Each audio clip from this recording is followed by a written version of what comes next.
네, 여러분 안녕하세요. 김재 목사입니다. 오늘도 역시 우리 말씀 묵상 같이 보도록 하겠습니다. 오늘 말씀은 누가복음 1장 57절에서 66절 말씀. 누가복음 1장 57절에서 66절 말씀. 말씀 먼저 보도록 하겠습니다. 엘리사벳은 해산한 달이 차서 아들을 낳았다. 이웃 사람들과 친척들은 주님께서 큰 자비를 그에게 베푸셨다는 말을 듣고서 그와 함께 기뻐하였다. 아기가 태어난 지 8일째 되는 날에 그들은 아기에게 할례를 행하러 와서 제 아버지의 이름을 따서 그를 사가랴라 하고자 하였다. 그러자 아기 어머니가 말하였다. 안 됩니다. 요한이라고 해야 합니다. 사람들이 말하였다. 당신들 친척 가운데는 아무도 이런 이름을 가진 사람이 없습니다. 그는 그 아버지에게 아기의 이름을 무엇으로 하려는지 손짓으로 물어보았다. 서판을 달라하여 그의 이름은 요한이다 하고서니 모두들 이상히 여겼다. 그런데 그의 입이 곧 열리고 혀가 풀려서 말을 하며 하나님을 찬양하였다. 이웃 사람들은 모두 두려워하였다. 이 모든 이야기는 유대 온 산골에 두루 퍼졌다. 이 말을 들은 사람들은 모두 이 사실을 제 마음에 두고 이 아이가 대체 어떤 사람이 될 것인가 하고 말하였다. 주님의 보살피는 손길이 그 아기와 함께 하시는 것이 분명했기 때문이다. 아멘. 네, 사랑하는 여러분, 오늘 말씀은 이제 엘리사벳이 해산하고 나서 그 아이의 이름을 짓고 있는 그런 과정 가운데 일어나는 그 모습을 볼 수 있는 말씀이라 할 수 있겠습니다. 나눠주지 잠깐 볼까요?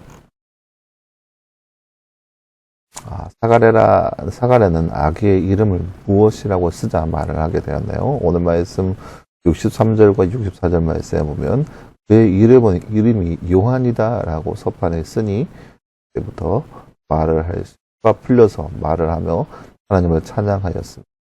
요한이래. 엘리사벳의 이웃 사람들과 친척들은 아기가 태어난 것을 주님께서 무엇을 베푼 것으로 여기네. 58절 말씀에 보면 주님께서 큰 자비를 그에게 베푸셨다는 말을 들었습니다. 큰 자비입니다. 자비. 네, 사랑하는 여러분, 오늘 말씀은 이제 엘리사벳이 해산한 후에 아이를 낳은 후에 그 이름을 정하는 과정 가운데 있는 그런 모습이 나타나 있는 그런 말씀이라 할 수 있겠습니다. 엘리사벳이 이제 해산한 달이 타서 아이를 낳게 되었습니다. 시간적으로 보면 보세요. 엘리사벳이 성령으로 맞아서 잉태하고 나서 6개월 뒤에 가브리엘을 통하여서 마리아가 성령으로 잉태하였습니다. 아이를 뵈게 되었죠. 그 6개월이라는 시간이 먼저 지났죠. 이 마리아가 엘리사벳의 집에 방문하여서 엘리사벳과 이야기를 나눕니다. 그리고서 마리아가 그 집에서 3개월 동안 머물면서 지내었습니다. 그러니까 이제 아이를 임신한 지 9개월 정도 지났죠. 그건 어느 정도 달이 차서 한 달 정도 뒤의 이야기입니다. 마리아와의 만남 이후 거의 한 달 정도 된 이후의 모습이 나타나 있는데요. 그러니까 이제 무슨 일이 나느냐. 이제 아이를 낳았습니다. 이제 큰 자비를 베푸셨다라는 그 말은 물론, 아이에게 해당하는 말씀일 수도 있고, 또 노산이잖아요. 나이가 많은데 아이를 낳는 게 얼마나 많이 힘들겠어요. 저도 아이를 안 낳았지만 아이를 낳는다는 그 고통이 정말 힘들어서 혹자는 하늘이 노래질 정도다라고 얘기는 하는데요. 그 정도의 그 나이가 지긋하는 그런 단계에서 그런 나이에 아이를 해산했다는 그 소식을 이제 사람들이 들었으니까 그게 그 나이에 아이를 해산한 것도 역시 하나님의 자비인 거죠. 하나님의 놀라우신 은혜라고 고백할 수 있는 거죠.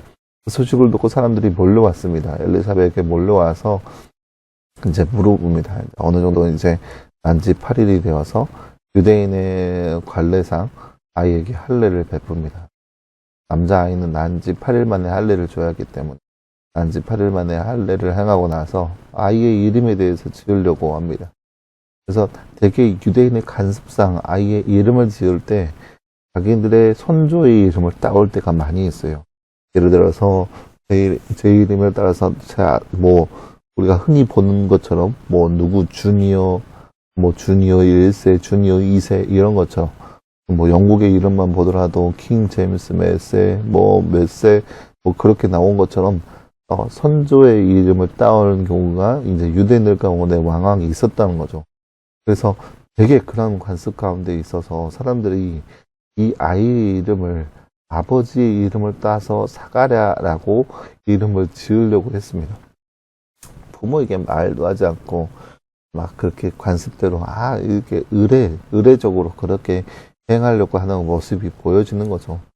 그렇게 하려고 하자 이제 엘리사벳이 깜짝 놀라는 거예요.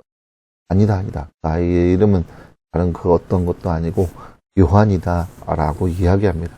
그러니까 사람들이 의아해하죠. 왜 요한이냐? 사가랴의 그 손주 중에 요한이라고 하는 사람이 아무도 없는데 왜 요한이냐?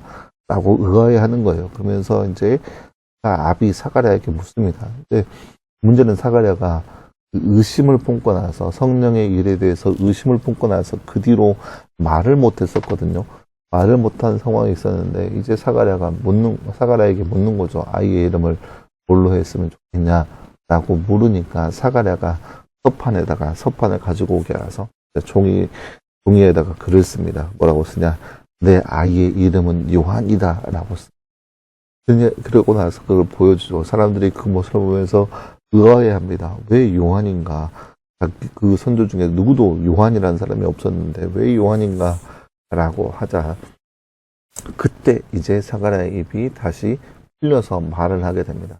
당장 10개월 동안 말을 할 수 없었던 사가랴가 이제 말을 할 수 있게 되었습니다. 사람들이 이를 보고 놀랍게 여겼어요. 이때까지 말을 못했. 이때까지 사가랴가 말을 못하고 있어요. 벙어리. 쉽게 표현해서 하나님 앞에 벌을 당한 거죠. 의심의 죄로 인해서 벌을 마당한 거죠. 그렇게 말을 못하고 있는 상황이 있었는데 이제 말을 하니까 사람들이 놀라기 시작하는 거죠. 그러면서 이제 요한은 요한인데 사람들이 이제 생각하는 거예요. 과연 이 아이가 하나님께서 어떻게 사용하실지 궁금하다는 거죠. 왜냐 지금까지 모습을 보니까 이게 범상치 않는 모습인 거예요. 하나님께서 이렇게 행하시는 모습을 보면서 과연 이 아이는 하나님께서 어떻게 사용하시는가 궁금하기 시작한 거죠. 그래서 이 궁금증을 가지고 있는 모습, 그것이 바로 오늘 말씀의 내용이라 하겠습니다. 사랑하는 여러분, 오늘 말씀을 통하여서 하나님의 일은 정확하고 하나도 땅에 떨어짐 없이 완벽하게 진행된다는 것을 볼 수 있는 그런 말씀이라 할 수 있겠습니다. 사람의 생각으로서는 이해가 안 되는 때가 많이 있죠. 왜 이렇게 일이 진행될까라고 하는 순간이 있겠지만 하나님의 일은 너무나도 정확하고 확실하게 일어난다는 것을 볼 수 있습니다. 그래서 이 하루를 살아가면서 우리의 주 되시고 우리의 능력자 되시는 하나님의 일을 우리가 더욱더 바라보면서 하나님께서 우리 가운데 어떻게 행하실지 우리가 감히 측량조차 할 수 없지만 그럼에도 불구하고 늘 하나님을 믿으면서 믿음 안에서 하나님께서 우리 가운데 행하실 일을 기대하며 살아갈 수 있는 삶, 그런 거룩한 삶이 바로 우리의 삶이 되기를 소망합니다. 함께 기도하겠습니다. 하나님 감사합니다. 주님 오늘 말씀을 통하여서 엘리사벳이 아이를 낳고 그 이름을 짓는 과정 가운데 일어난 모습을 함께 살펴보았습니다. 하나님의 일은 이렇게 정확하고 아무렇게나 이루어지는 것이 아니라 정확한 하나님의 선하신 능력에 따라서 이루어진 것을 우리가 말씀을 통해서 바라보았습니다. 하루를 살아가면서 더욱더 하나님의 그 선하신 계획을 우리가 바라보게 하시고 그 계획 앞에 우리의 입술을 열어서 하나님을 찬양할 수 있는 삶이 바로 우리의 삶 될 수 있도록 우리 가운데 함께하여 주옵소서. 모든 말씀 감사드리며 살아계신 예수님의 이름으로 기도하였습니다. 아멘. 네, 사랑하는 여러분 감사합니다. 오늘도 늘 말씀하여서 승리할 수 있는 저와 여러분 되기를 간절히 소망합니다. 오늘 하루도 수고했고요. 내일도 역시 말씀 묵상으로 함께 찾아보도록 하겠습니다. 여러분 수고했습니다.